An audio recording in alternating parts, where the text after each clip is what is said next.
तो जोङो नायगोन बाइबेलनि बोसोनखौ 2 Corinthians chapter 3 verse 17 आङो फरायनि दा बे फोरबोआनो गोथार आरो जेरावनो फोरबोनि जिउआ थायो बेयावनो गहोजानाया दङ।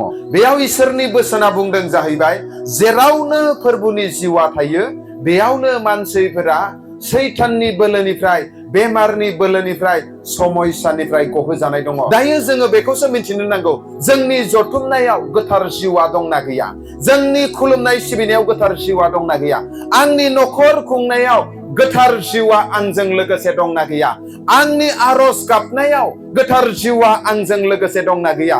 मानो होनोब्ला बाइबेलनि बोसोना दिनै बुंदों जेरावनो फोरबोनि जिउआ थायो बेयावनो गहोजानाया दङ। जोंनि जिउ खुंनायाव जिउ सोलिनायाव गोबां रोखोमनि जोंहा बन्धनफोर थायो, हमथा जानायफोर थायो, जायनि जाहोनाव जोङो मावब्लाबो आवगायनो हाया, जायनि जाहोनाव जोङो नाजाब्लाबो सौसिलांनो हाया, जायनि जाहोनाव जोङो आरज खालामब्लाबो हामनो रोङा। दिनै जुदि जोंनि जिबनाव बेफोरबायदि जानानै दङब्ला नोङो गावखौ आनजाद नाय, हसाखै नोंनि जिउआव पवित्र आत्मानि उपस्थितिया दंना गैया। मानोब्ला बाइबेलनि बोसोना रोखा जेरावनो फोरबोनि जिउआ दङ बेयावनो गहोजानाया दङ। हालेलुया, प्रेज द लर्ड। तो बेनिखायनो जोङो बुजिनो नांगौ जोंनि जिबनाव जुदि समस्याया जुदि गोजान जायाखैब्ला सानदो इसोरनि गोथार जिउनि उपस्थितिया नोंनि नखराव, नोंनि मण्डलियाव, नोंनि जिबनाव दंना गैया।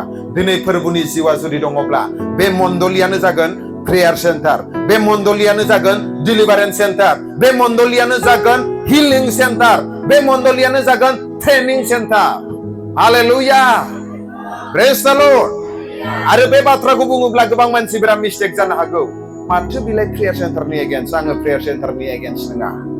हालेलुया, जाय पवित्र आत्माया प्रेयार सेन्टाराव मावो बे एखे पवित्र आत्मायानो जोंनि मण्डलियावबो मावनो नांगौ। दिनै जोंनि मण्डलिफोराव, जोंनि गिर्जाफोराव, जोंनि जथुमनायफोराव दिनै इसोरनि जिउनि उपस्थितिया जुदि गैयाब्ला बेयाव हिलिं, मिराकल्स एन्ड डिलिभारेन्स माब्लाबाबो नोङो नुनाय नङा। गोरान गोरान जेरैबायदि जोङो साहित्य सभा खालामो, जेरैबायदि माबा मोनसे जोङो सन्मिलन खालामो, संसारनि मिटिं खालामनाय बायदिल' जोंनि ख्रिस्टियान सभाफोरा जागोन जि सभायाव, जि प्रग्रामाव इसोरनि गोथार जिउनि उपस्थिति गैया।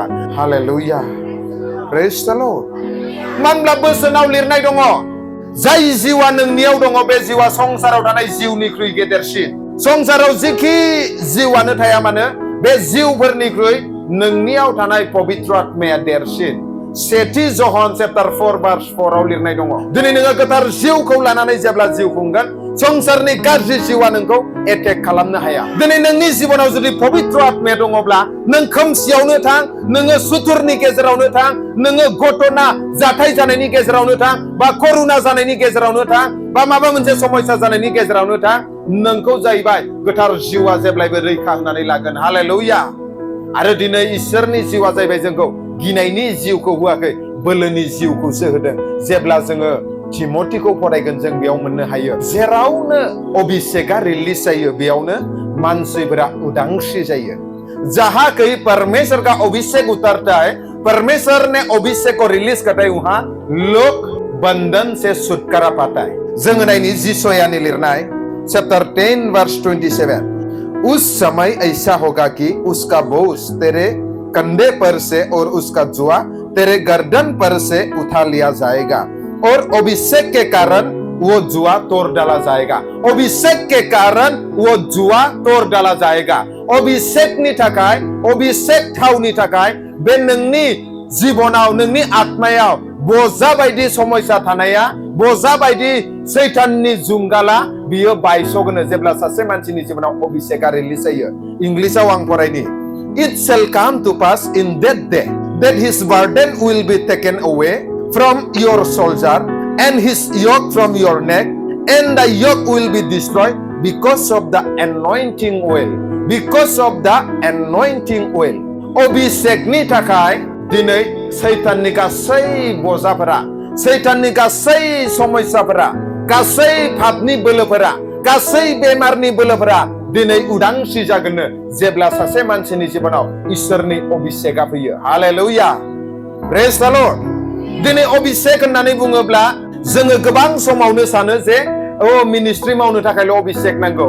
नोंनि जिबनाव अभिषेकखौ नोङो साननो हागौ मिनिस्ट्रि मावनायनि थाखाय हिलिं मावनायनि थाखायल' अभिषेकखौ नांगौ बिदि नङा अभिषेकखौ जोंनो नांगौ जोंनि खेथि मावनायावबो अभिषेकखौ नांगौ जोंनि बिजनेस मावनायावबो अभिषेकखौ नांगौ जोंनि फरायनायावबो अभिषेकखौ नांगौ जोंनि लिडार माबा मोनसे दैदेननायावबो जोंनो इसोरनि अभिषेकखौ नांगौ जेब्ला नोंनि जिबनाव इसोरनि अभिषेकआ सौफैगोन अब्ला जायखौ नोंनि बोलोजों बारनो हाया बेखौबो नोङो इसोरनि अभिषेकजों इजियैनो बारलांनो हायो हालेलुया प्रेज द लर्ड दिनै स्टुडेन्टफोरनो अभिषेक नांगौ दिनै बिमा बिफाफोरनो अभिषेक नांगौ न'खर बेंनायाव अभिषेक नांगौ जायफोरा दिनै मण्डलीनि लिडारफोर इयुथनि दैदेनगिरिफोर मण्डलीयाव बिबान थानाय एसोसिएशनाव बिबान थानाय नोंनि गाव गाव खामानिनि थाखाय दिनै नोंनो इसोरनि होजानाय अभिषेकखौ नांगौ जि दिनखालि नोंनि जिबनाव अभिषेकआ गैया जागोन बै दिनखालि नोङो जेसेबां इसोरनि थाखाय मावब्लाबो नोङो बानाय मोनगोन मेंनाय मोनगोन सोरबा एसे गेद्दा बुंब्लानो गोसो बायनानै जालदाब जुलदाब आं मावला होननाया जायो मानो खारना जाहैबाय जेब्ला जों अभिषेकजों आबुं जाया हालेलुया प्रेज द लर्ड जेब्लायबो मानसियादि नोंखौ बाख्नायबाय थागोन बेखौ नोङो दा आसा खालाम माब्लाबा नों मोजां मावब्लाबो नोंनि जेंना बुंगोन माब्लाबा नों थिगखौ मावब्लाबो नोंखौ रं होननानै नोंनि गावनि आंगो मानसिफोरानो आसि थुनो हागौ जेब्ला नोंनि जिबनाव अभिषेक थागोन अब्ला जेसेबां नोंखौ सोंखारिया मानो जेसेबां नोंखौ बदनाम होआ मानो थेवब्लाबो नोङो इसोरनि थाखाय गसंनो हागोन हालेलुया प्रेज द लर्ड जोंनि मानसिफोरा सानो अभिषेक होननानै बुङोब्ला हिलिं मिराकल डिलिभारेन्स नङा दिनै बे दैदेनगिरिफोरा बिना फैसायाव दिनै मिशनखौ दैदेनगासिनो इसोरनि अभिषेक जि दिनखालि बे अभिषेकआ सासे मानसिनिफ्राय गैया जागोन अब्ला बे मावनानै इन्टारेस्ट मोननाय नङा बिनो दरमाहा होब्लाबो खुसि मोननाय नङा बियो नाथाय जि दिनखालि अभिषेकआ थागोन फैसा हो लागि दा हो पकेटाव फैसा था लागि दा था बे समावबो बियो बे मिटिंआव फैगोन प्रग्रामाव फैगोन आरो बियो गावनि बिबानखौ मोजाङै मावफुंगोन हालेलुया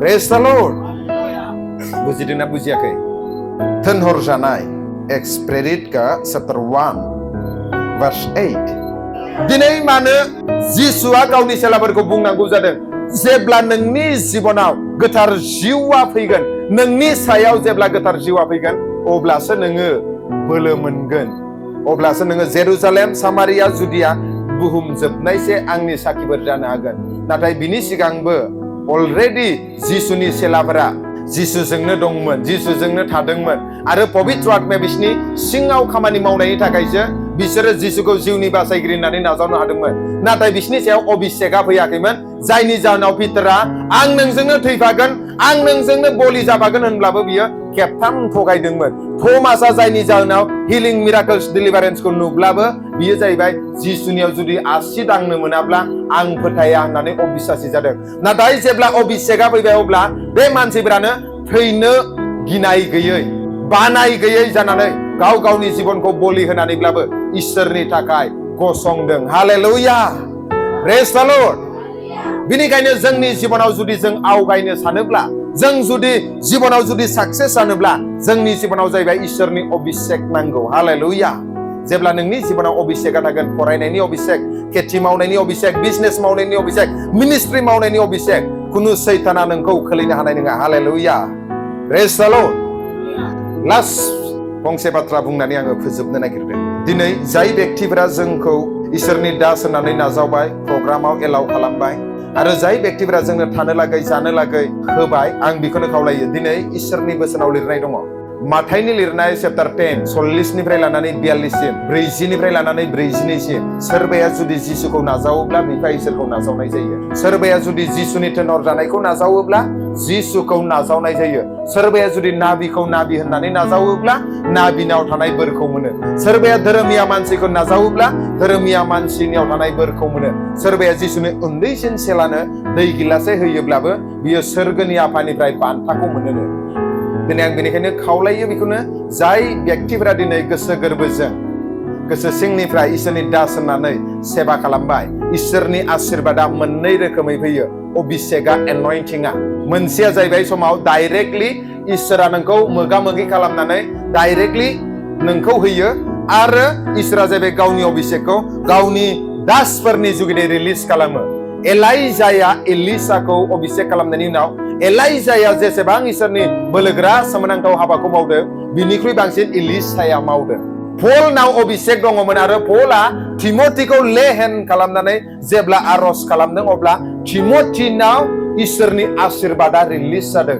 जेब्ला जोङो बाइबेलनि हिस्टरिखौ नायगोन अब्ला जोङो मोननै रोखोमै इसोरनि अभिषेकखौ जोङो फैनाय नुनो मोनो। मोनसेया जाहैबाय डाइरेक्टलि इसोरा जाहैबाय इसोरनि थांखिखौ जाफुंहोनो थाखाय इसोरा डाइरेक्टलि सायख'यो, आरो मोनसेया जाहैबाय इसोरनि दासफोरनि जुगिदियै इसोरनि अभिषेकखौ जोङो नाजावनो हायो। हालेलुया, प्रेज द लर्ड। दिनै आं बेनिखायनो गुरै खावलायो, दिनै जाय व्यक्तिफोरा दिनै दान होबाय बे प्रग्रामाव, निश्चय नोंथांमोना इसोरनि बोरखौ आशीर्बादखौ खोमानानै लानाय नङा। इसोरा निश्चय नोंथांमोननो बे बोरखौ आशीर्बादखौ नोंथांमोना थांनानै थानाय समावनो मोनगोन। हालेलुया, प्रेज द लर्ड। आरो आं दिनै बेखौनो खावलायो, जों जाहैबाय नों न'खरनि बिमायानो जा बिफायानो जा, नों स्टुडेन्टआनो जा बा नोङो माबा मोनसे मावनायानो जा, नोंनो जायखिजाया मावनायावनो नोङो इसोरनि अभिषेकखौ नांगौ। आरो नों जेब्ला इसोरनि अभिषेकखौ लानानै जिउ खुंगोन अब्ला गासै सैताननि बोन्दोना गाज्रिनि बोलोआ गोजान जाजोबगोन। हालेलुया, प्रेज द लर्ड।